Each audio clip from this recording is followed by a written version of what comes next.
जनसभा से पीके का मोदी पर तंज और वोट कटवा पर खुला ऐलान। मोदी जी 75 के बाद भी राजनीति नहीं छोड़ेंगे जब तक वोट मिलता रहेगा। जनसुराज के सूत्रधार प्रशांत किशोर ने आज प्रधानमंत्री मोदी पर सीधा तंज कसा। उन्होंने संघ प्रमुख मोहन भागवत के हालिया बयान को आधार बनाते हुए कहा, भागवत जी कहते हैं कि 75 साल की उम्र के बाद राजनीति से संन्यास ले लेना चाहिए, लेकिन मोदी जी के मामले में यह नियम लागू नहीं होता। वे 75 पार कर जाएं, लेकिन जब तक वे उन्हें वोट मिलता रहेगा तब तक वो कहीं नहीं जाने वाले।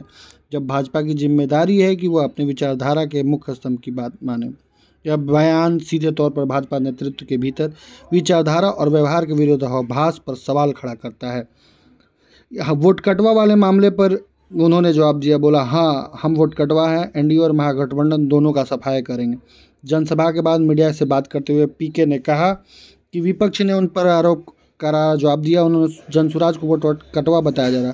उनका जवाब सीधा था, जनसुराज वोट कटवा पार्टी है, इस पर हम एनडीए और महागठबंधन दोनों का वोट काटेंगे और हम मैदान साफ कर देंगे।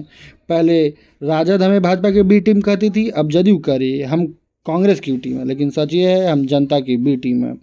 पीके ने स्पष्ट कर दिया कि जनसुराज अब तीसरी ताकत के रूप में खुद को स्थापित करने की रणनीति बना रही है।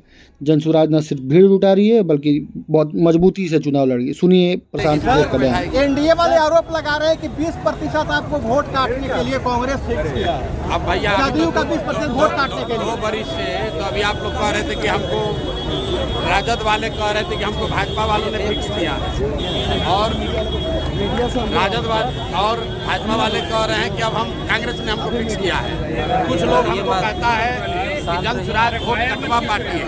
तो भैया हम सुन लीजिए, ऑन रिकॉर्ड कह रहे हैं कि जनसुराज वोट कटवा पार्टी है। ऐसा पार्टी है कि दोनों का वोट काटेगा और दोनों को काट के साफ कर देगा।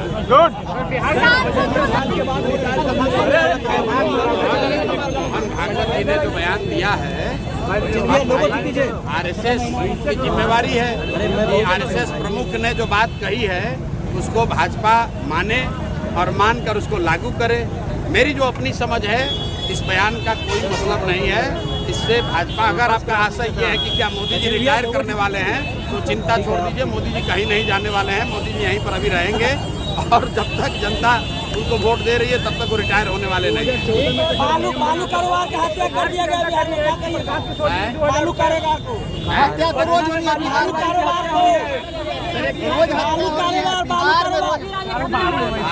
पिछले 3-4 वर्षों से जब बिहार में बालू और शराब माफिया का ही राज है, हत्या अपहरण लूट तो होगा ही होगा। अगर पूरे राज्य में बालू माफिया का वर्चस्व रहेगा, शराब माफिया का वर्चस्व रहेगा, पुलिस प्रशासन माफियाओं के साथ मिलकर जनता को लूटेगी, तो मारपीट, अपहरण, रंगदारी, मर्डर, कानून व्यवस्था की स्थिति तो ये होगी।